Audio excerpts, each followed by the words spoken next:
Good morning. As you know, Lynn and I are kind of in the middle of moving to Tallahassee, and I couldn't find any of my church clothes, so I wore my power suit this morning.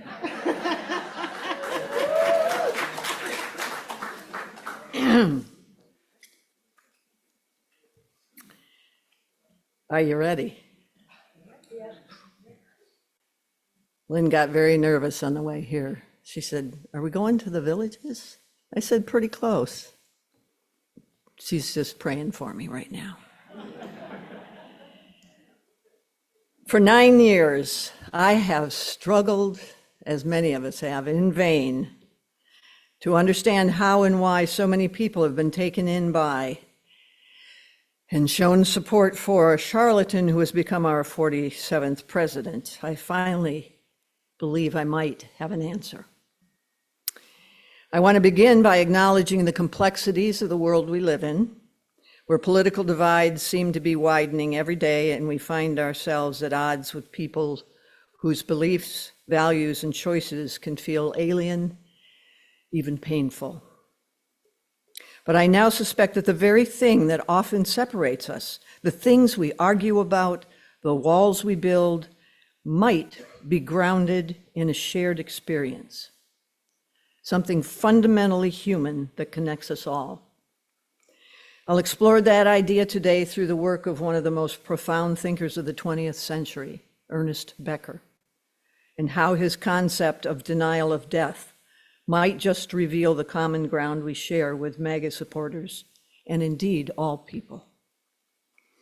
In his Pulitzer Prize-winning book, The Denial of Death, Becker argues that the fundamental anxiety of human existence is the awareness of our own mortality. This awareness that our lives are finite, that death is inevitable and inescapable, is, according to Becker, a central force in shaping human behavior. We know we are going to die, but we cannot live fully with that knowledge. So, to survive psychologically, we create what Becker calls Immortality Projects.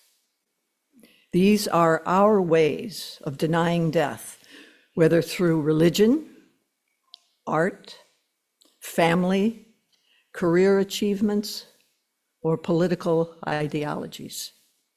Becker explains that much of human behavior, our ambition, our relationships, even our deepest desires, can be traced back to a need to transcend death in some way. We do not want to be forgotten, to be swallowed by the void of non-existence. And yet, no matter how much we build, no matter how much we achieve, no matter how much money we earn, or how much power we amass, we can never escape the fact that death is coming. This, Becker suggests, is both a source of human greatness and tragedy.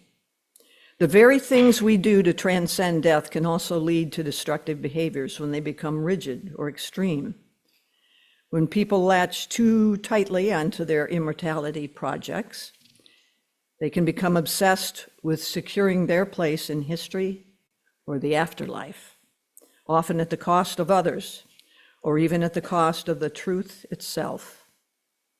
We see this in all corners of society, in all political ideologies, and in all forms of human behavior. Now, why do I bring all this up in context of our country's deep division? Well, if we accept Becker's argument, it becomes clear that political ideologies, whether liberal, conservative, or anything else, serves as one of the primary immortality projects through which people deal with the anxiety of death. Political movements promise people something larger than themselves. They promise a sense of permanence, a hope for the future generations, and in some cases, a form of salvation. But they also often provide a convenient way to avoid confronting the harsh reality of human mortality. MAGA supporters, like anyone else, are not immune to this.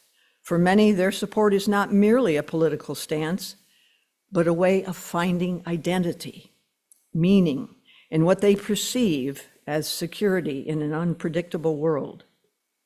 It is, in a way, an immortality project that allows them to transcend the existential fear of death.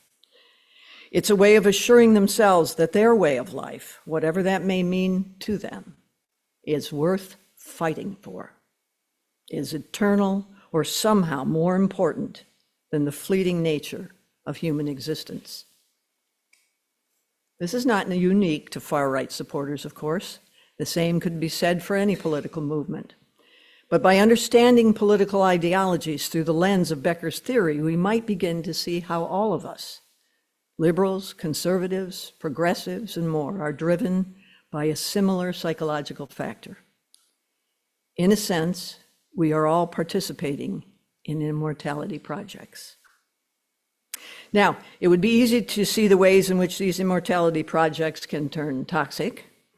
When they become too rigid or extreme, they can fuel hatred, division, and violence. We see this in the current rhetoric of our political leaders, who prey on fear, who stir up resentment of the other, who promise that only their vision of the future can save us from inevitable decline. But I want to offer a more compassionate lens for viewing this process. What if at the heart of all of this, there is simply a human desire to transcend death and to find meaning in the face of our fragility? This is where I believe we can find common ground with people whose politics are radically different from our own. The underlying motivation, whether we're on the left or the right, whether we believe in God or not, is the same: to deny death, to find a sense of purpose, to protect what we hold dear, and to live on, if only in the memories of others. At the core of every person's political identity is a deeply human desire to feel that their lives matter. For MAGA supporters, perhaps that means restoring what they mistakenly believe is a lost greatness. For others, it may be about building a more equitable world or ensuring that marginalized voices are heard. But no matter the ideology, the drive is rooted in the same existential need to create something that outlives them, that gives their lives meaning in a world that is, at times, cruel and indifferent. I think it's important to at least acknowledge this shared humanity as we engage with those who hold a different view from our own. When we see a person rallying behind a political cause, we can try to look beyond the surface, beyond the slogans, the rhetoric, and the fear-driven narratives, and understand that what they are really seeking is not necessarily power or domination, but a way to transcend their own mortality. They are searching for significance, just like we are. This doesn't mean that we should agree with harmful or destructive ideologies, but it does mean we can approach others with at least a little bit of empathy and compassion. And yes, I do know how incredibly difficult that is, especially after these past few weeks. But if we recognize that the fears, frustrations, and anxieties we feel about life and death are shared by all human beings across every political spectrum, we may be more likely to engage in dialogue that is less diverse, less hostile, and more rooted in understanding. In The Denial of Death, Becker writes that the irony of man's situation is that life is a paradox. We must live in full awareness of that paradox. We cannot ignore the fact of our mortality. We must find ways to live with that terrible knowledge, whether through art, love, family, community building, or political action. And we must do so together as a community of people who share in the same human dilemma. There is a time that, as Americans, we seem to be able to set aside our differences and work together. During natural or man-made disasters, we see countless acts of heroism and an outpouring of generosity.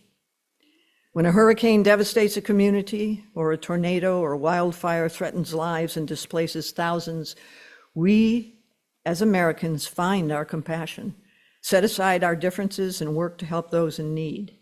It is, after all, a matter of life and death.